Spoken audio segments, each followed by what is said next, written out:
పొంగేటి మనుగడ కోటి అలలుగా పొంగు వరదల వేగాన పడిలేచు అలలకు తీపి కలలకు లేని అలసట నీకేలా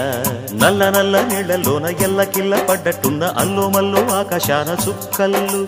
అమ్మాయంటి జాబిల్లమ్మ అబ్బాయంటి సూర్యుడమ్మ ఇంటి దీపాలవ్వాలంట దిక్కులు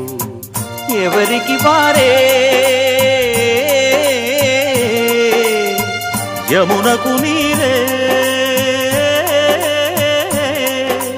రేవు నీరు నావదంట నావతోడు రేవుదంట పంచుకుంటే గోరువంక వాలగానే గోపురానికి స్వరాల గణగణ గంటలే మోగనేలా గోపబాలుడొచ్చినాక గోకులానికి పెదాల కిలకిలా పువ్వులే